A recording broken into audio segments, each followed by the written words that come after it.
Bom debate aí para todos. Aproveitem. Só apresentando, acho que eu não apresentei. A Paloma e a Elisa são advogadas, né, da equipe da consultoria tributária do Coimbra e Chaves. A gente é parceiro da Brutex, né, desde o início do projeto do GDE, e eu sou um dos conselheiros, então a gente tem aí um apreço, né, um desejo sincero de sempre contribuir, trazer temas interessantes. Acho que é esse o objetivo, que as meninas vão trazer algumas decorrências, né, da tese do século, que decidiu, mas deixou um tanto de outras dúvidas e questões, que todo mundo está cheio de dúvidas e preocupações. Passo a palavra aí para a Paloma e para a Elisa. Pessoal, boa tarde. Não consegui pegar a apresentação de todo mundo. Peço desculpa, acabou atrasando uma reunião aqui, mas Paulo já apresentou. Sou Elisa, trabalho no Coimbra e Chaves. E a gente vai falar desse tema que tenho certeza que é um tema inédito para todo mundo que está aqui.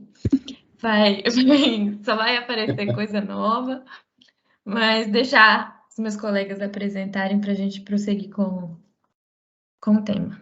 Normalmente eu e a Elisa, a gente fica aqui de telespectadora, né, do Brutex, então é uma honra para a gente poder participar aqui e falar um pouquinho sobre esse tema com vocês. Podemos prosseguir. Aqui a gente trouxe uma breve retrospectiva que é simplesmente para mostrar, e eu gosto dessa contextualização para a gente ver o tanto que já rolou sobre esse tema. E, Paloma, se você quiser, você pode começar.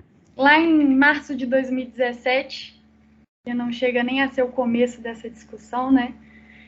Foi fixada a tese pelo STF de que o ICMS ele não compõe a base de cálculo do PIS e da COFINS. Mas só agora, em maio de 2021, que esse tema reapareceu e foi esclarecido que o ICMS, na verdade, aquele excluído, é o destacado em nota fiscal e não efetivamente recolhido pelo contribuinte de direito. E, além disso, na oportunidade lá de maio, no mês de maio, teve a modulação dos efeitos, e que começaram a produzir efeitos a partir do julgamento lá de março de 2017.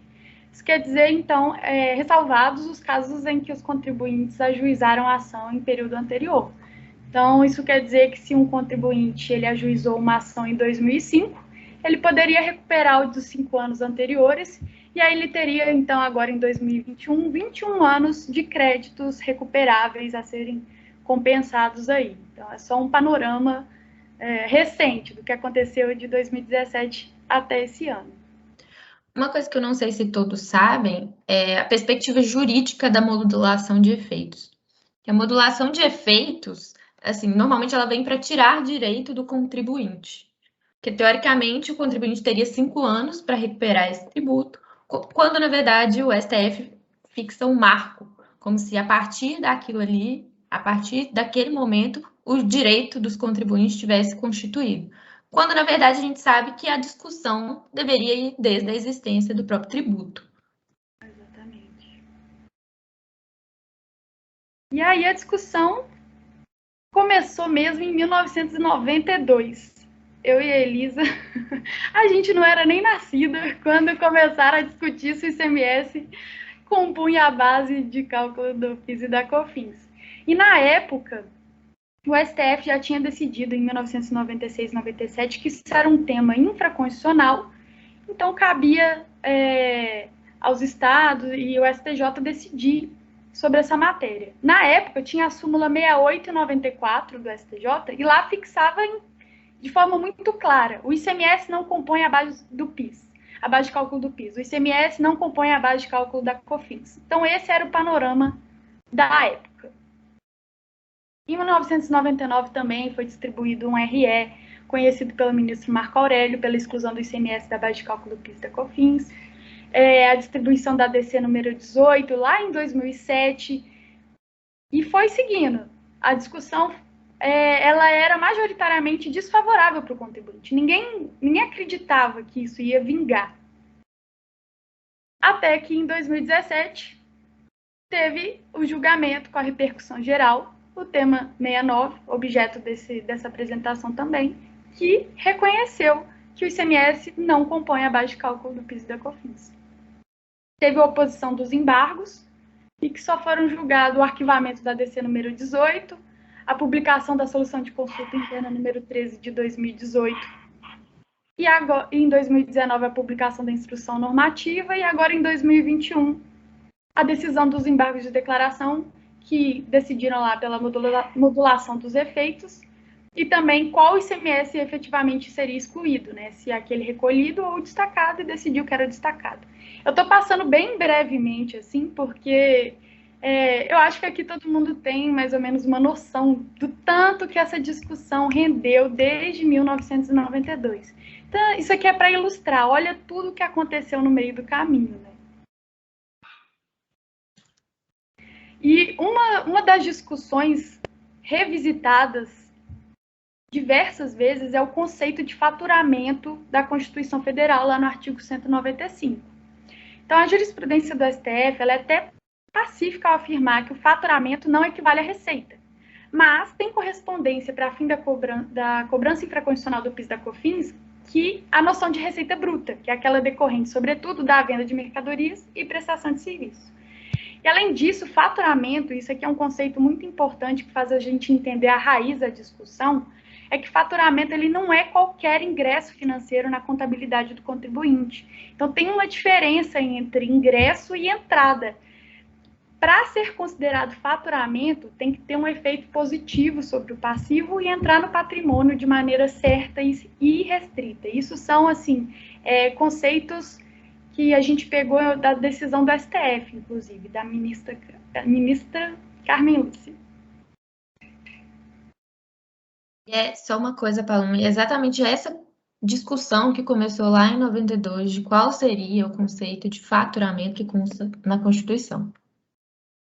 Exatamente. Então, com tudo isso, o que a gente pode concluir? O ICMS ele é um simples ingresso transitório, ele não é uma entrada na contabilidade, no faturamento daquela empresa. E, portanto, ele por não representar uma entrada de capital, é um mero ingresso que transita pela contabilidade do contribuinte sem ela se fixar, então serve apenas para ser repassado ao fisco no momento posterior, ele não se adequa ao conceito de fato gerador e é por isso que ele não pode ensejar a cobrança do PIS e da COFINS.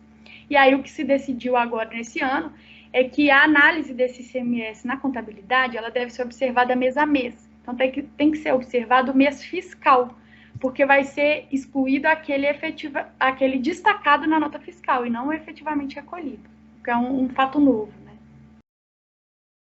E por que tese do século? Assim, é óbvio, né?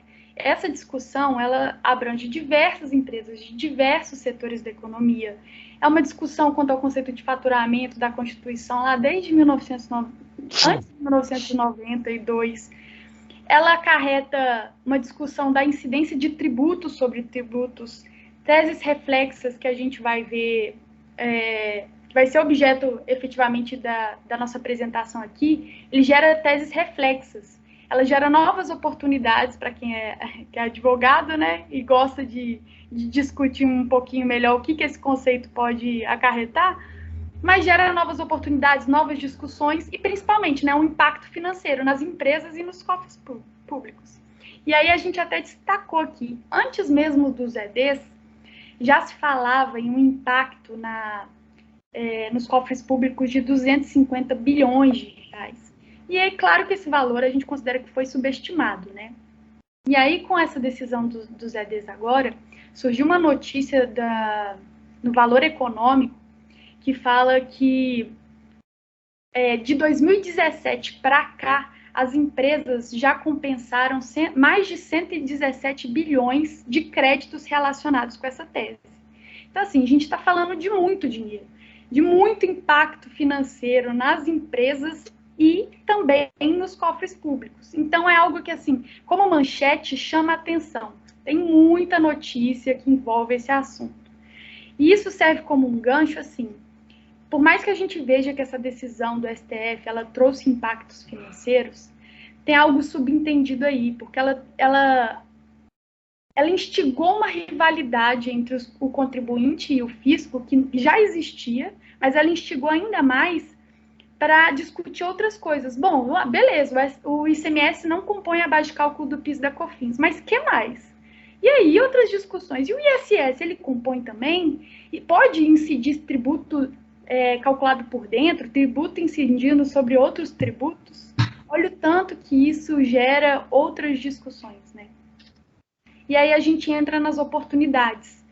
Discussões diretamente ligadas à exclusão do ICMS na base de cálculo do PIS e da COFINS. E é justamente esse o foco da apresentação. A gente queria mostrar as teses que o escritório mapeou, que estão relacionadas ao próprio julgamento, e apresentar para vocês o entendimento, as possibilidades frente ao tema 69.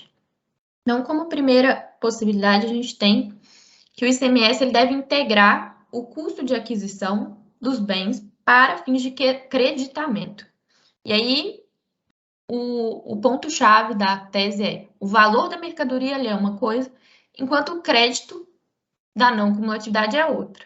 E aí a gente tem isso de forma muito clara, e aí eu falo de forma muito clara, porque essa é uma interpretação de previsão legal, que para a contribuição, a base de cálculo é a receita, e aí, igual a Paloma já tinha colocado, a gente depende de um ingresso definitivo, e para o crédito, a gente tem como valor, tem como base de cálculo o valor dos bens ou serviços. E aí a gente até conclui, assim, foi objeto de muita análise aqui no escritório, mas que se há o ingresso para quem realiza a operação de mercadoria, tem o dispêndio do adquirente. E aí esse entendimento, ele constava em uma instrução normativa que a gente citou na nossa linha do tempo, que ela foi revogada em 2018, se não me engano, ou 2019. E a gente já acha que é assim, inclusive, uma reação da Receita frente a possível julgamento. Ela já esperava perder, ela já sabia que a modulação de efeitos não seria boa, na perspectiva, as empresas ainda têm, mesmo que limitando o período, créditos relevantes. Então, ela já tinha revogado esse artigo 8º, parágrafo 3º, que colocava o ICMS, que o ICMS integrava o valor do custo de aquisição dos bens e serviços. Ainda sobre o ICMS integrar o custo de aquisição, a gente entende que, do ponto de vista econômico, pode fazer sentido eu falar que o crédito tem que ser na medida do imposto recolhido, ou, melhor, do imposto destacado.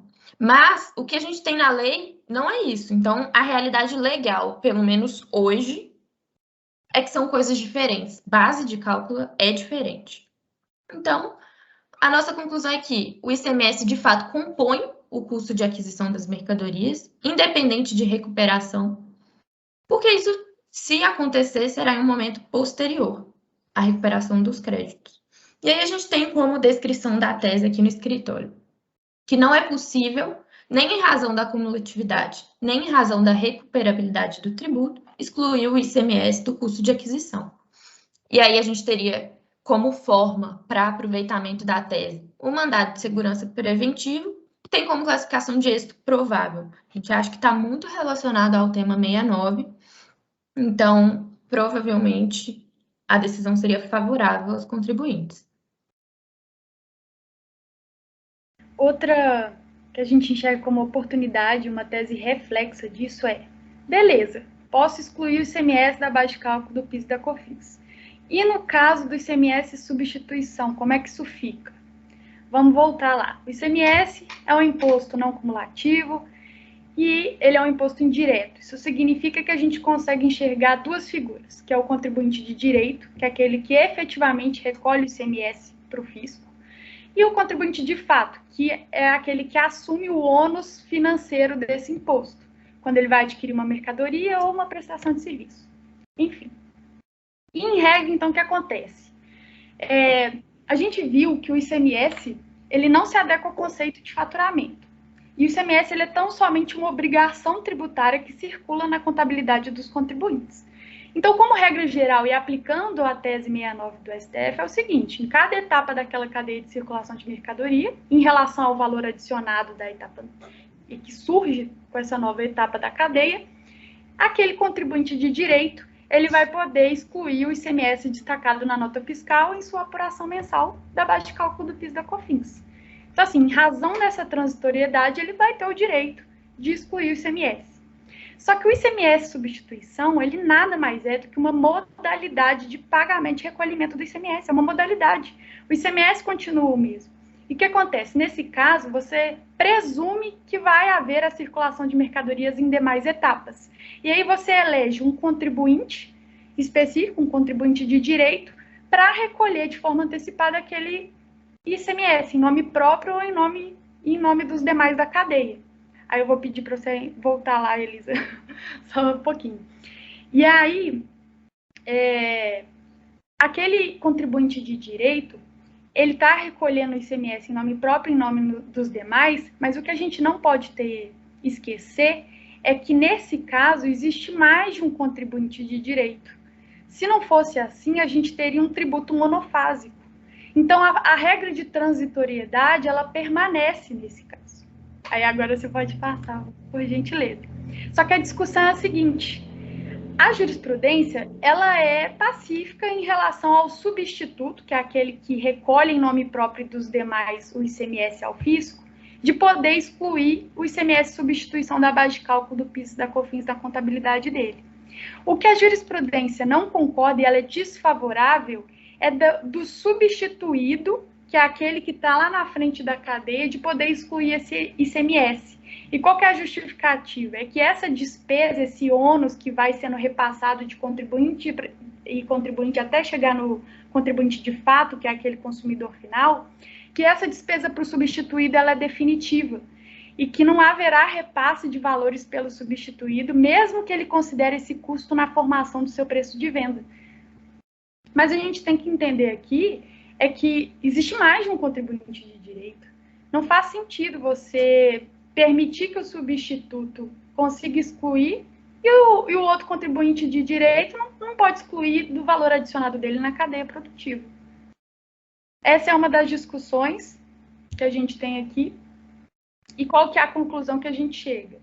A sistemática geral do ICMS presume que esse tributo será pago pelo consumidor final, porém, a arrecadação será realizada pelos agentes econômicos intermediários, e essa é a lógica por detrás de toda a argumentação da ministra Carmen Lúcia na decisão do STF, e que essa mesma lógica ela é aplicável para todas as espécies de ICMS. O ICMS substituição é uma modalidade de recolhimento, mas ela não tem grandes diferenças, porque essas operações elas envolvem igualmente ingressos transitórios do ICMS na contabilidade daquele contribuinte, que influem do consumidor final até o fisco. E aí, na mesma lógica, também você tem a exclusão do ICMS de FAO, que é o diferencial de alíquota. A gente até teve uma decisão recente do STF que menciona sobre a necessidade de ter uma lei complementar para que seja cobrado o diferencial de alíquota. Mas, ultrapassada essa discussão, quando há o recolhimento do diferencial de alíquota, ele também poderá ser, na nossa perspectiva, excluído da base de cálculo do PIS e da COFINS. A jurisprudência ela ainda não é muito clara, não existe várias decisões sobre o assunto, é ainda muito recente. E aí a gente pegou como exemplo o TRF4, que ele tem mais decisões nesse sentido. E aí foram identificadas 7 decisões. Das 7, 6 foram favoráveis ao contribuinte. E essas decisões entendem que a alíquota interestadual é a mesma. A função do diferencial de alíquota nada mais é do que aquela partilha de arrecadação entre os entes federados. O ICMS de FAO ele somente transita pela contabilidade, não integra a receita bruta e o faturamento do contribuinte, que aí voltamos naquela regra de transitoriedade e que justifica a exclusão do ICMS da base de cálculo do PIS e da COFINS. E a única decisão desfavorável dessas 7, ela menciona que o de FAO ele não é destacado na nota fiscal. E por esse motivo, a decisão da STF não vale para o de FAO. Só que a gente sabe que tem uma guia avulsa e que ela faz, às vezes, da nota fiscal. Ela vai lastrear aquela operação da mesma forma, o recolhimento do diferencial de alíquota da mesma forma, e essa justificativa não basta para você onerar o contribuinte. O que eu acho impressionante nessa decisão é que você parte de uma obrigação acessória para determinar a característica de um tributo. É, Assim, a lógica é totalmente invertida. tá entendendo legal, né? O que está acontecendo.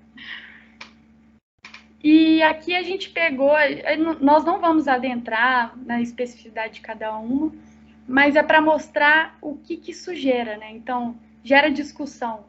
Estou excluindo o ICMS. Posso excluir o ISS da base de cálculo do PIS e da COFINS? Posso excluir o ISS da sua própria base?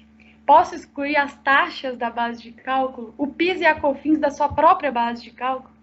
E aí a gente pegou até um trecho de uma entrevista do Paulo Coimbra para o Legislação e Mercados, e é uma frase muito interessante que ele fala: quando um contribuinte incide sobre outro, quando um tributo incide sobre outro, há um efeito em cascata em progressão geométrica, que tende a comprometer seriamente a capacidade contributiva.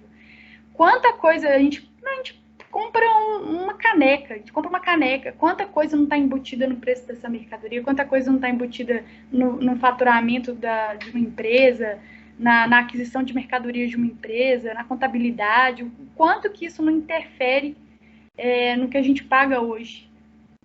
Por dentro, tributo por dentro, é uma loucura. Enfim, fica como reflexão e esse tema ainda vai render muita coisa. Sim. O que a gente tinha para apresentar hoje de oportunidades seriam, então, as 3 oportunidades. A primeira foi a que eu apresentei, do crédito ser diferente. A base de cálculo, como a base de cálculo do tributo é diferente da base de cálculo de crédito, eu posso utilizar a base inteira para me creditar.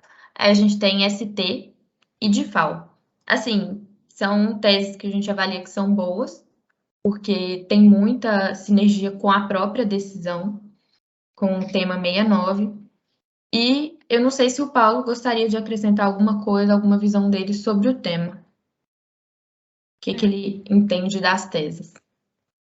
Eu acho importante a reflexão, porque como no GDE a gente já está tratando de semestre na base PIS/COFINS há algum tempo, no último a gente falou, né? Acho que foi no último que a TT falou sobre a questão do imposto de renda, momento da ocorrência, né? A Tonelli participou, ele até já levantou a mão provavelmente para manifestar sobre o crédito, para o pessoal ficar atento, né? Mas assim, a questão aqui é que durante anos, né, a minha reflexão, a União primeiro teve a alteração do PIS/COFINS lá em 2002, 2003, quem é mais antigo aí se lembra, Lei 10.637, 10.833, tornando o PIS/COFINS não cumulativo, majorando as alíquotas para trazer um efeito de equilíbrio na arrecadação. Essa majoração, lógico que não manteve a arrecadação, aumentou muito a arrecadação. Primeiro, com o impacto de vedação aos créditos, que o STJ corrigiu, com essencialidade, relevância e pertinência, ou seja, tudo que é necessário para gerar receita deve gerar crédito, né? Essa despesa para, especialmente, itens que não estão ligados diretamente ao processo produtivo, mas que garantem qualidade, que garantem a funcionalidade da empresa por obrigação legal. E depois, a União perdeu também com a retirada do ICMS da base PIS/COFINS, que parece tão óbvio hoje, né, que ICMS não é receita da empresa, mas depois de 20 anos de discussão, restou-se decidido, mas com uma modulação que prejudica muita gente que não discutiu e não acreditou na tese. Eu acredito que deve existir ainda empresas que não acreditavam, né, que não entraram. Então, a modulação, de certa forma, chancela uma tributação que foi legal durante muito tempo. E aí, isso que a gente está vendo agora desse movimento é um movimento de todas as empresas, de todos os tributaristas, de todos os juristas, de trazer luz sobre os conceitos reais que a gente aprendeu na faculdade, Elisa, Paloma, Pedro e outros advogados, dos